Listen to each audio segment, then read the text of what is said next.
Hi. Okay, so let's talk about it. Uh, the it for today is Ancestry DNA. So I had my Ancestry DNA done, and it took a while for me to get it together to send the thing, but I finally sent it, and then it took a couple of weeks to get the results. So early this morning, I got the email that my results were in. And I was guessing it's probably, I don't know, like 20% non-African and 80% various versions of African. Um, and I was close. I think I'm closer to 25 or 27, something right below 30%, something non-African.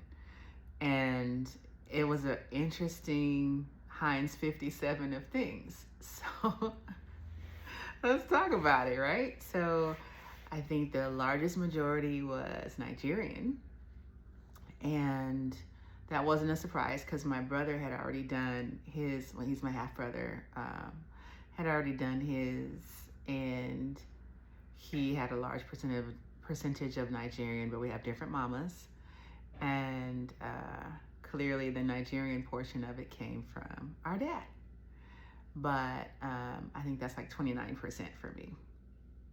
And then a couple of other West African and a couple of Central African and some East African, which is not always the case because a lot of US Black people mostly came, not universally, but a lot of them came from West Africa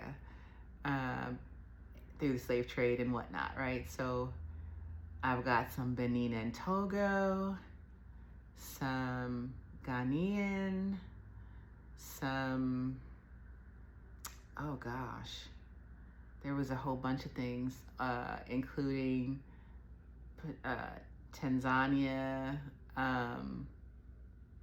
and some of like East, South, like looks like maybe some from the Seychelles and Mauritius, and other parts of Central Africa. So that was interesting to see how big of a variation it actually was. Some Yoruba, a lot of things. And then on the non-African portion, it was like, I'm 5% Jewish. I knew I had some, but 5% is a decent amount. That's not so many generations back. And then, so 5% Ashkenazi Jewish. I guess that means I better check my breasts more often. And what else? A decent amount of English. In my family history, they said Scotch-Irish, which, I mean, there was some of that too, but it was more English, more Welsh, more English than Welsh, but a decent amount of Welsh. And I knew that there was some Welsh too because of, some passed down family history. But it was interesting to see it a little bit from Denmark. And what else? Oh, so I forget how they called it, but basically Indonesian. It was saying that boat people Indonesian kind of a thing across a certain location there. And Portuguese, Madeira, just a little bit. And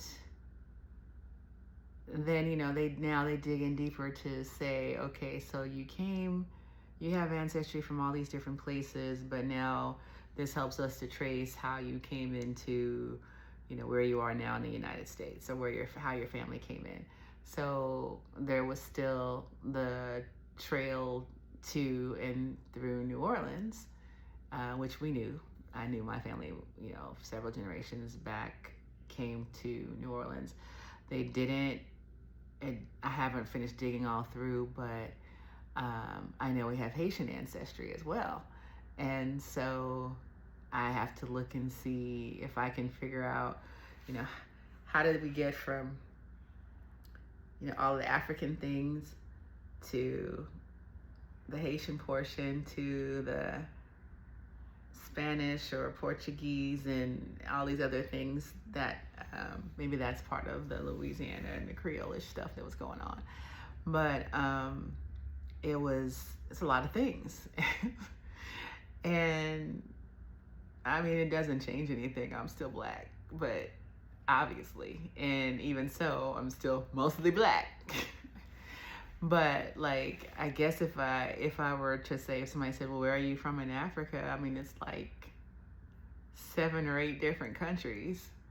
And then they separated Nigeria from Nigerian woodlands. So I've got to dig in and figure out, what does Nigerian woodlands mean as opposed to it being part of Nigeria. Some of the African countries that I have a little bit of are all connected, and that makes sense. And then some of them are way over to the side. It was also interesting because you can see, based on, other connections that people have made. Like I said, since my brother did it, I was able to kind of tell which percentages of some of the things came from our dad and which would have had to come from my mom. So like, I'm 5% Jewish, but my brother is no percent Jewish. So it's my mom, which means she was more than 5% Jewish. And I'm 20-something percent Nigerian, and he's 35 or more percent Nigerian. And then we had some of the other same African tribes and some that didn't overlap. I had more of all of these various parts of Europe, mostly England and Wales. And I think he had a little bit of that. I have Denmark, he does not. We both had that small percentage of what they were calling Indonesia. So that came from Dad. And it's just really interesting to think about those things, right? Then you want to really dig into the history of like, how did all that happen? I have been told in my family on my mom's dad's side that, so my mom's dad, so my grandfather, that his grandfather was born a slave to a family named Fitzhugh, which was a big slaveholding family in like Virginia and other spots around there. Father and sons had a bunch of slaves. And Fitzhugh is what it sounds like, I guess more Scotch or Irish kind of a thing. Maybe they had some of that English portion too. And that my grandfather's grandfather was multiracial because the father was the Fitzhugh, but also the mother was a mulatto. And as a result, he was born, pretty fair, had, light eyes. The document that's from his Civil War enlistment and Army papers said he had gray eyes. I'm sure that was interesting. I don't know why they chose gray as a color. You don't see that very often, but if that was like a gray-green or who knows. But anyway, the story, the family story is that the man acknowledged him as his son, but still sold him without feeding him first. And that at some point he was able to buy his freedom, partially because he was so biracial looking. And that somewhere down the line he married this Native American woman, and they had 17 children. A couple of them were sets of multiples, and I think only one or two of those kids didn't survive, which is miraculous. That woman was strong. And we know that she had that many kids because that's on documents too, and the names of all of those kids. And then the 17th one was my grandfather's father. So if she hadn't had 17, I wouldn't be sitting here. But the story also goes that she was Cherokee, and by her marrying my great grandfather, she then and her brother did not have to go live on the res. And yeah, you know, he got his freedom. He married her, saved her and her brother from having to go live on the res, and they were in the Kentucky area on the Trail of Tears. And so, you know, I would love to, I'm going to have to spend some time digging deeper to see, you know, how all these connections meet, because we definitely have documentation of this person, his kids, and then their kids, which included my grandfather and my aunt. And I think they had one more brother that died from influenza. You know, back in the day, it was not as uncommon as it is now. People still die from the flu, actually, but it's not such a big deal as much anymore. And but yeah, so it's always interesting to think about, as U.S. Black people, potentially having more knowledge of all of the other parts of yourself versus the African parts. And you know, that segment of my family was my mom's dad, but my mom's mom are the Louisiana people, and the ones that, you know, have the Haitian ancestry. So, you know, there's documents about them coming to Louisiana, and there was a family Bible that had, you know, like a lot of the family history, and unfortunately that got lost in transit, or somehow when they relocated, like a lot of New Orleans people did relocate from Louisiana to Southern California. I knew that I had a cousin, you know, a much older cousin. She was actually my grandmother's cousin, first cousin, who was half Jewish, and her last name was Simon. But I wasn't necessarily thinking in terms of that there was also some other connection of Jewish heritage that was in my direct line too. So that was interesting.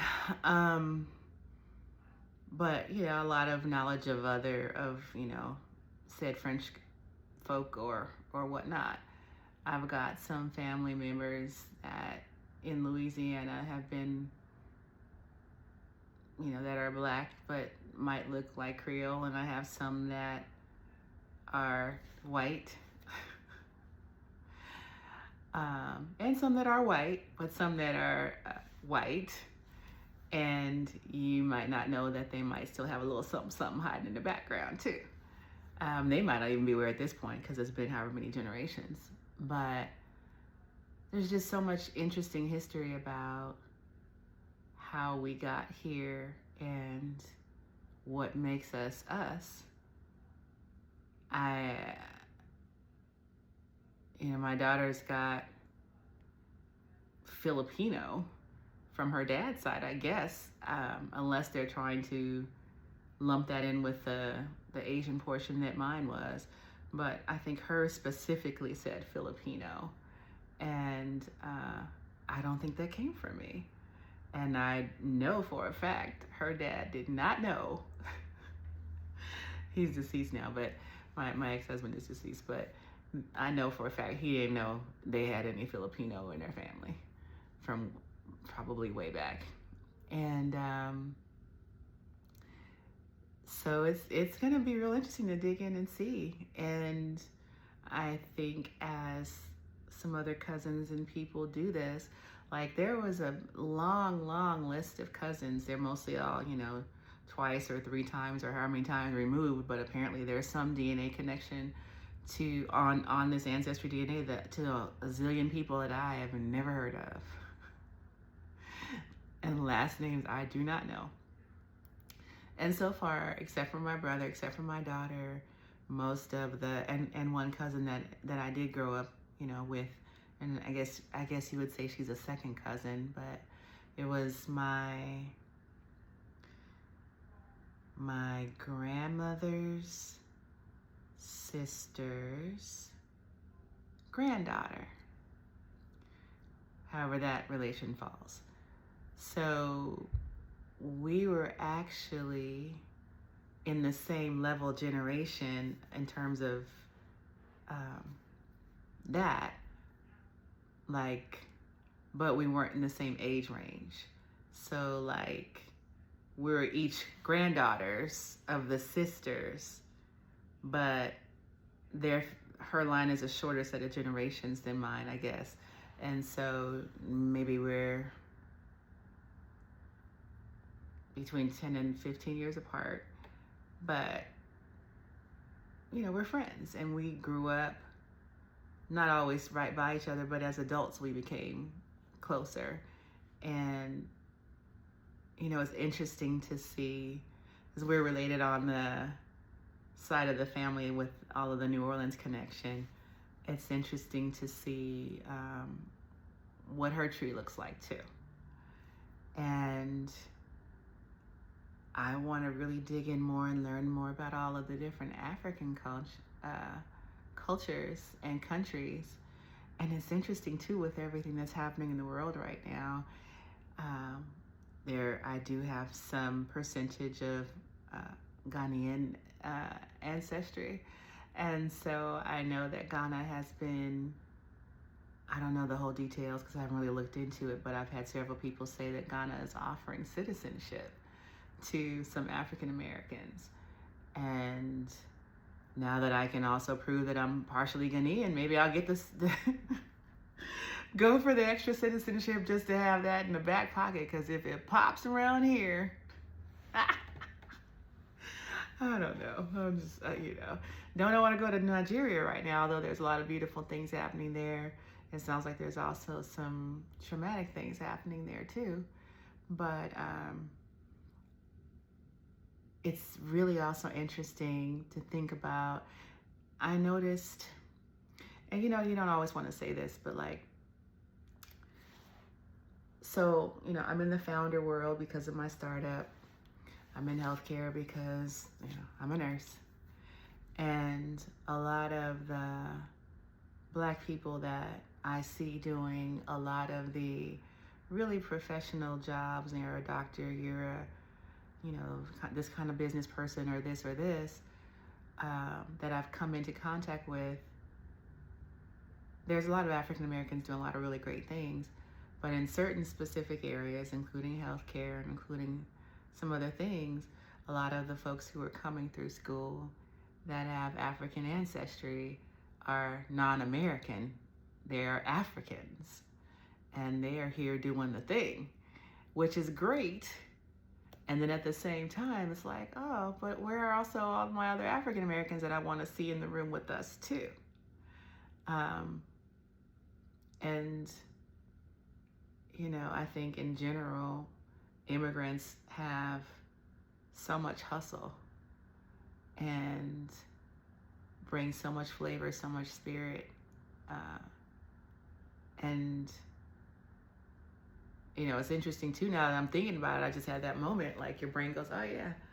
A couple of the women that I follow, even here on YouTube, who are doing it big in terms of coaching space or other things that I'm learning. One's got a Nigerian, she's Nigerian, and one, I believe she said she's half Panamanian and half some other, maybe Caribbean type of ancestry or something like that. And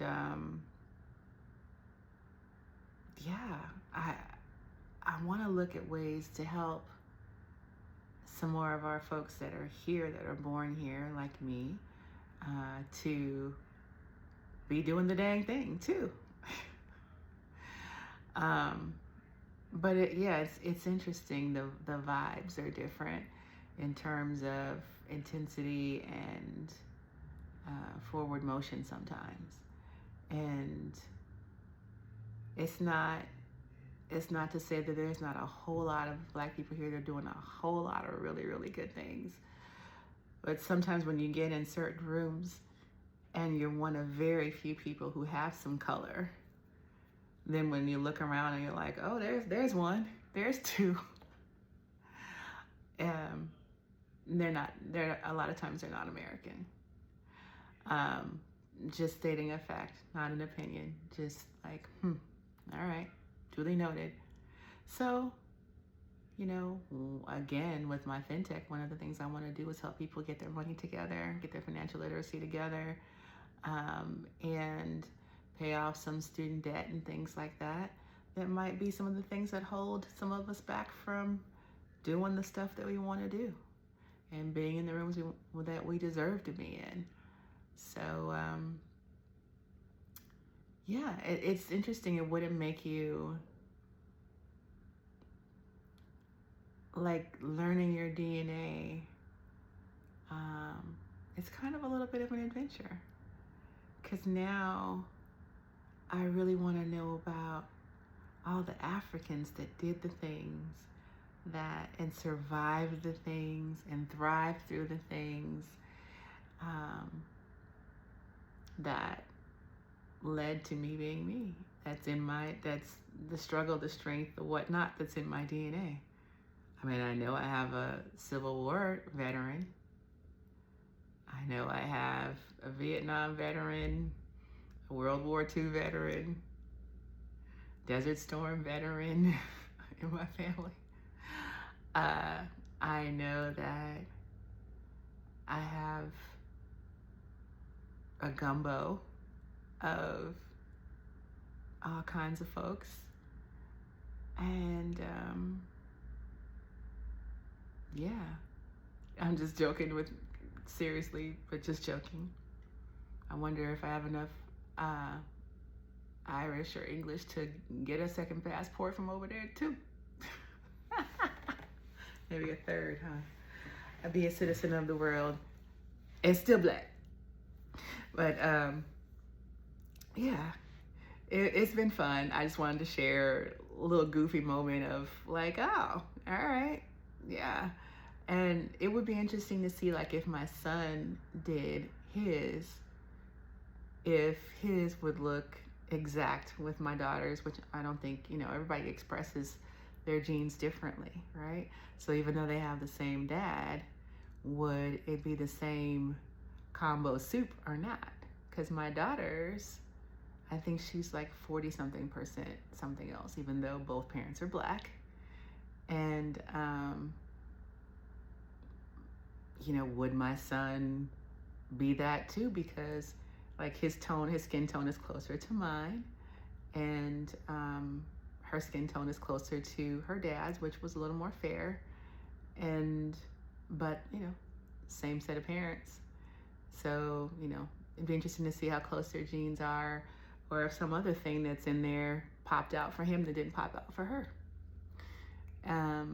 Because that could be too. So maybe we'll do it just for fun when I caught a good sale. I think I got my AncestryDNA thing for I think it was less than $50. And so I was like, sure, why not? It might have been like $39, I don't know. But it was definitely worth it just for interesting info. And they send you like little this is not a commercial for them either. I don't get any kind of endorsement or anything, but I'm just learning the process. Like, they send you they call it little hints about some of your relatives, if they are able to. Probably AI is doing it, I don't know, but like dig up old documents that are relevant for some of your relatives. So like, your grandparents' marriage certificate, your so-and-so's teaching license, your all kinds of odd or obscure things that kind of like help you get more of a picture of who the person was. And of course, a lot of those things are upsells too. So I may not do all of that, but you know, if something burning comes through, I might, right? You never know. Have you done any one of those kind of DNA tests? I know AncestryDNA is not the only one, but like, have you done that? And then I know there's one company, I think it's run by a Black woman, that, pretty sure, where her specialty is doing DNA tests that dig deeper into your African specific heritage, like getting really granular with that portion of your background.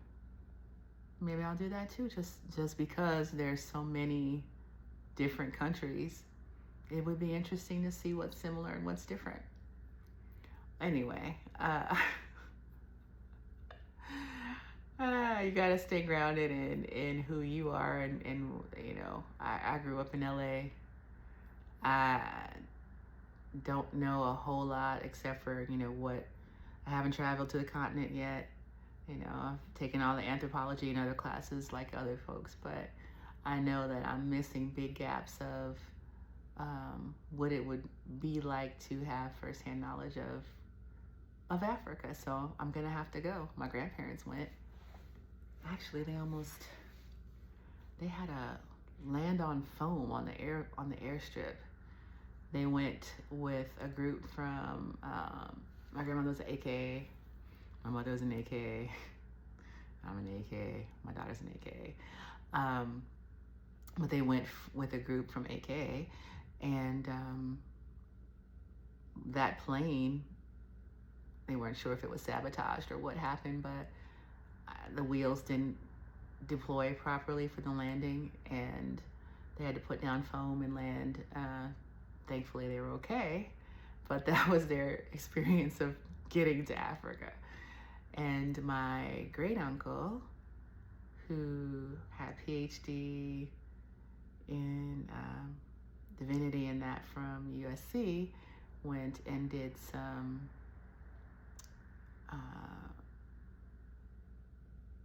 work over there, missionary work, and had a good experience, but, you know, came back, had to, you know, get rid of parasites and different things because he was way out, you know, in rural areas.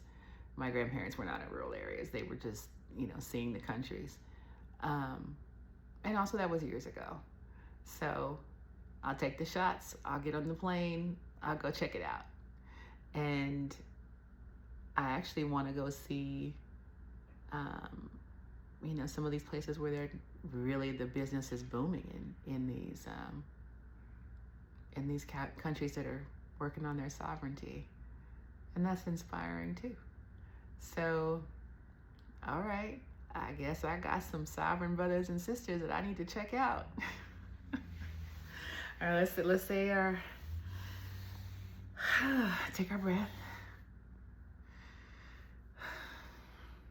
Have you done your DNA? Do you know? Do you know what's inside there that makes you you? Why you feel the way you feel? Why you like the food you like? Why certain things feel like home and don't? Tell me what you know. Leave a comment. Like, subscribe, tell a friend, tell a neighbor. And I'll talk to you tomorrow. And we'll add some more beauty, some more joy, some more peace to our lives, and maybe some more fun knowledge. Talk to you soon.